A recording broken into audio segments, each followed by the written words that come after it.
TikTok is huge, like it's going to be even bigger this year, but getting established can sometimes make people just not do it at all.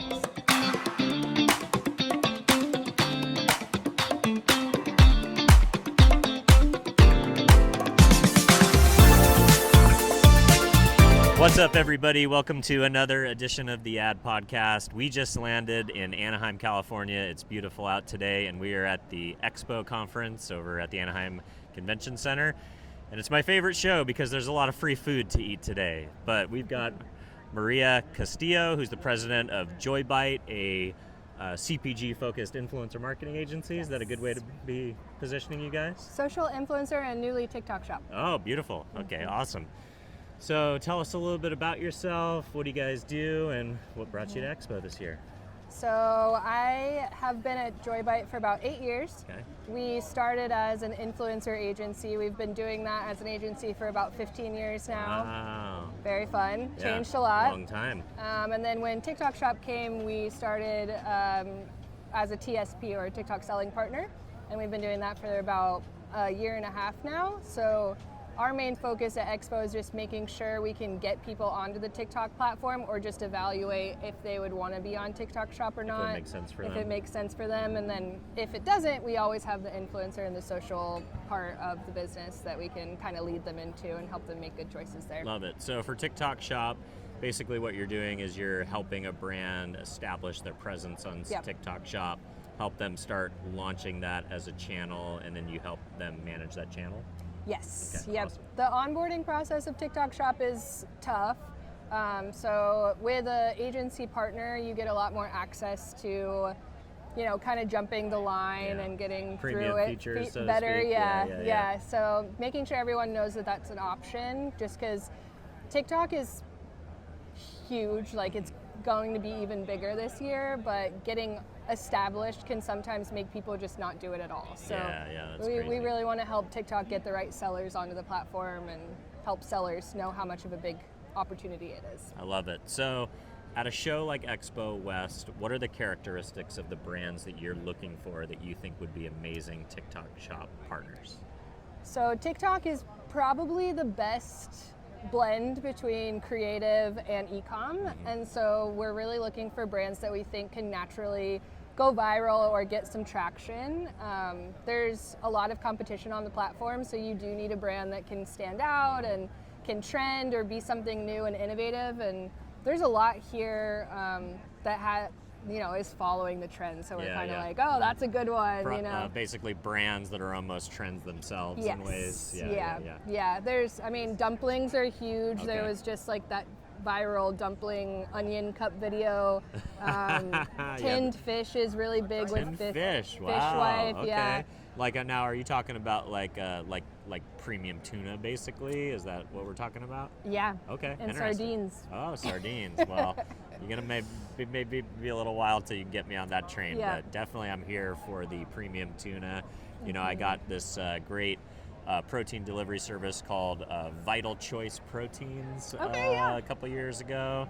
And one of the tins, they had tinned tuna fish in there with a bunch of other amazing seafood. And the thing that was just so amazing about it is it's filled in with olive oil versus when you open Starkist or one of those cheaper brands, you open it up and just water. It's kind of but the olive oil is kind of it's a nice touch. There's a trending video going on where you put the paper towel over the tinned fish and then you light it on fire, and people are saying it gives like a smoky flavor. Oh, so that's pretty cool. Those brands are doing really well. I love it. So you've identified a couple of trends, that are kind of like happening, and then essentially you can kind of almost go out and find brands to matchmake. A big focus this year for brands are they're trying to figure out how they can actually drive and create trends on their own. Any examples of a brand who you think did a good job recently that actually broke a trend themselves, or actually didn't have to wait for a trend and jump in, but actually was able to move culture and move a trend in the direction that it should go? Kodiak Cakes is fantastic. One of my favorite brands. Yeah, we eat their pancakes Yeah. mix. It's amazing. They're great. They're great. They did a lot of like their whole brand ethos is just the extreme outdoors or extreme lifestyle, and they did a lot of basically make their stuff while you're in the woods, and then like it's good enough for everybody else. Like my wife that cooks it in the kitchen and would never take it in the woods. But they harnessed that, and they did a lot of like, how can you make pancakes extreme? So they had like, how many pancakes can you stack, and making pancakes after you jump off the roof, and they did a lot of cool stuff to trend themselves and build that community. That's really cool. Yeah, and if you really harness who your brand is, like, you can make your community engage really well. And I think the brands that can figure out, maybe it's not like viral and changing culture, but it is in your target audience trending, and it's smart and clever. And it can really do well. I love it. So how important is Expo to your marketing calendar as an agency looking to drive new relationships? How important is Expo?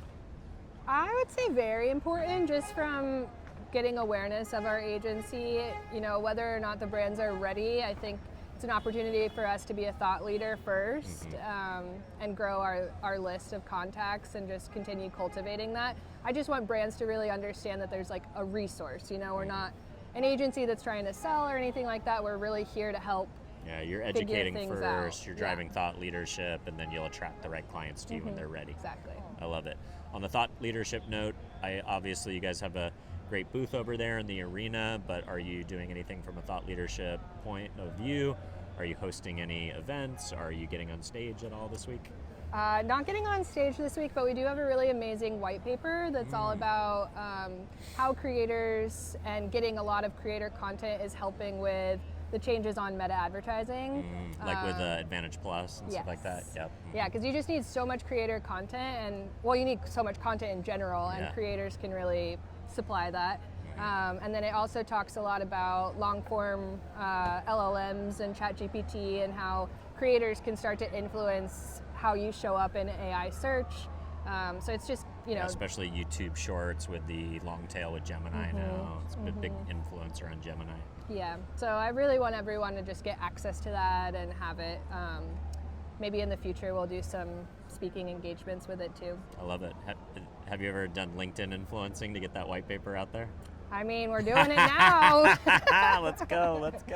Yeah. Awesome.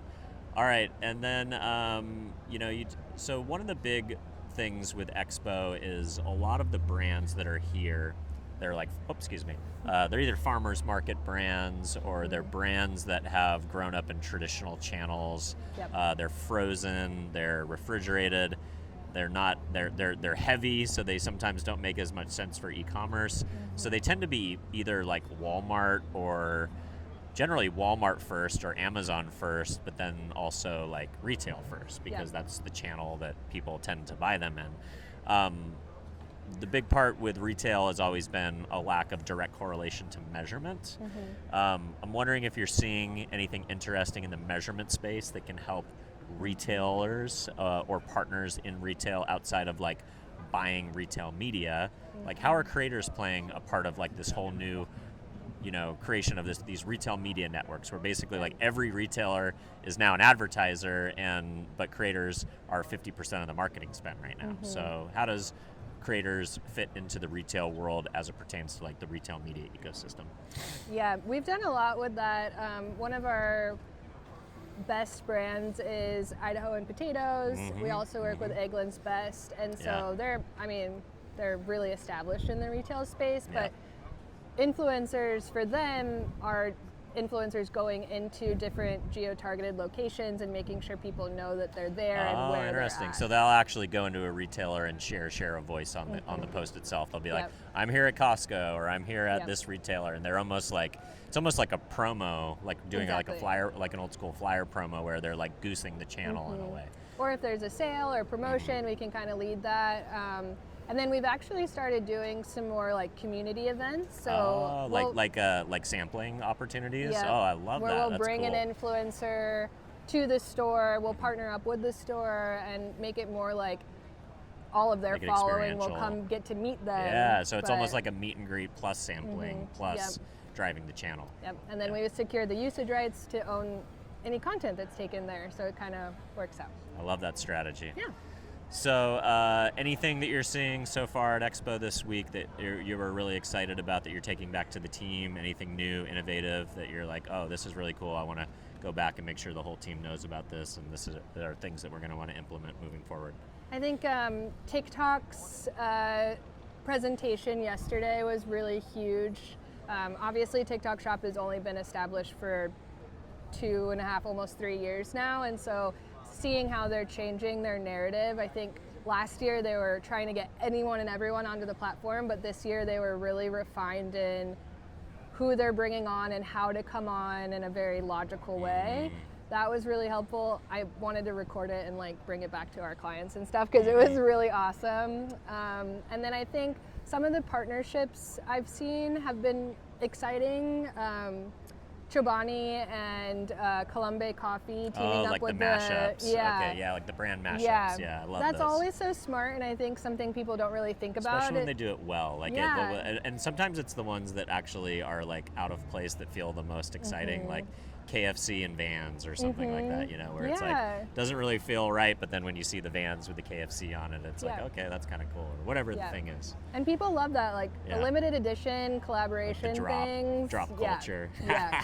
In Let's the go. Labubu world. Oh my gosh, don't get me started on Labubu, my 10-year-old. Yeah. It's crazy. All right, well, Myriah, where would you like to send the folks to stay in touch, follow along with the thought leadership, maybe check out that white paper? Where would you like to send the audience? Joybite.com, Joybyte. That's where you can find everything. You can find the white paper, our case studies, and then our social media is linked there as well. Appreciate you. Yeah, thank you so much. Cheers, thank you so much. See you guys.